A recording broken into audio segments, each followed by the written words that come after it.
Good morning, boys and girls. Happy Friday. I want you to have a wonderful weekend. Fridays are my favorite day of the week. It's sunny and gorgeous outside. The weekend is supposed to be super nice too. I am very, very excited for next Thursday. We're going to be celebrating all of you and our virtual moving up ceremony. I can't wait to see you all and celebrate this wonderful milestone. So right now I'd like to read to you Harold and the Purple Crayon by Crockett Johnson. And I love the color purple.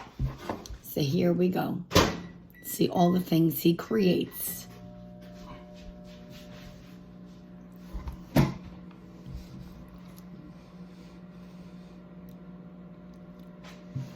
One evening, after thinking it over for some time, Harold decided to go for a walk in the moonlight. There wasn't any moon, and Harold needed a moon for a walk in the moonlight, and he needed something to walk on. He made a long, straight path so he wouldn't get lost, and he set off on his walk, taking his big purple crayon with him.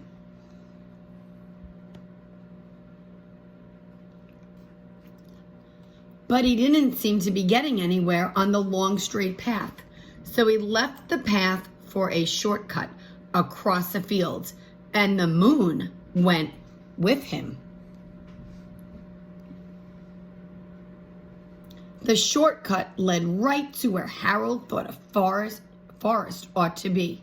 He didn't want to get lost in the woods, so he made a very small forest with just one tree in it.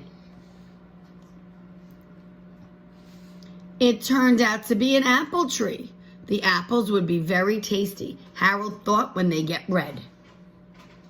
So he put a frightening dragon under the tree to guard the apples. It was a terribly frightening dragon.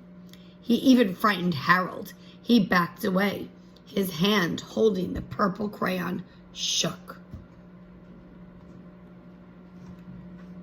Suddenly, he realized what was happening, but by then, Harold was over his head in the ocean. He came up thinking fast, and in no time he was climbing aboard a tiny little boat. He quickly set sail, and the moon sailed along with him. See the moon? After he had sailed long enough, Harold made land without much trouble. He stepped ashore on the beach, wondering where he was.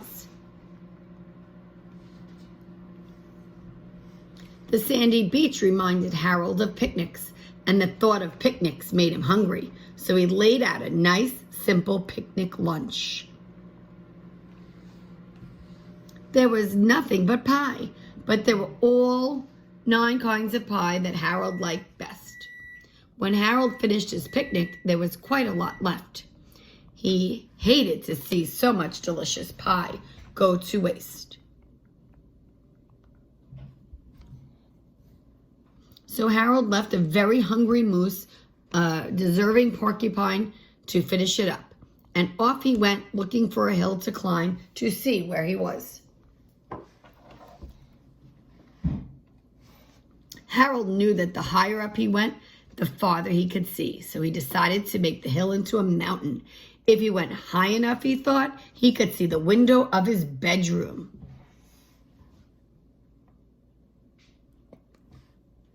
He was tired, and he felt he ought to be getting to bed. He hoped he could see his bedroom window from the top of the mountain.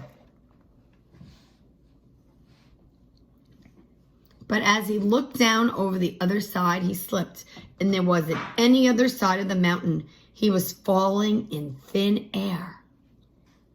But luckily, he kept his wits and his purple crayon. He made a balloon, and he grabbed onto it. And he made a basket under the balloon big enough to stand in. He had a fine view from the balloon, but he couldn't see his window. He couldn't even see his house. Reminds me of our transportation unit, the hot air balloons. So he made a house with windows, and he landed the balloon on the grass in the front yard. None of the windows was his window. He tried to think where his window ought to be. He made some more windows. He made a big building full of windows. He made lots of buildings full of windows. He made a whole city full of windows. Look at that. But none of the windows was his window. He couldn't think where it might be. He decided to ask a policeman. The policeman pointed the way Harold was going anyway, but Harold thanked him. Policemen are community helpers that really help us. And he walked along with the moon, wishing he was in his room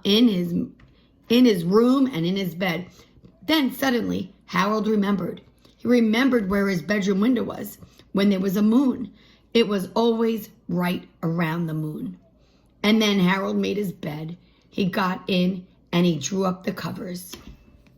The purple crayon dropped on the floor and Harold dropped off to sleep. So boys and girls, in this story, they were having a picnic and they were at the beach. Some of Mrs. Rothschild's favorite things to do. And I think many of you had picnics, and I know many of you have been to the beach. So have a wonderful weekend. Do all wonderful things, and I miss you all so much. Bye.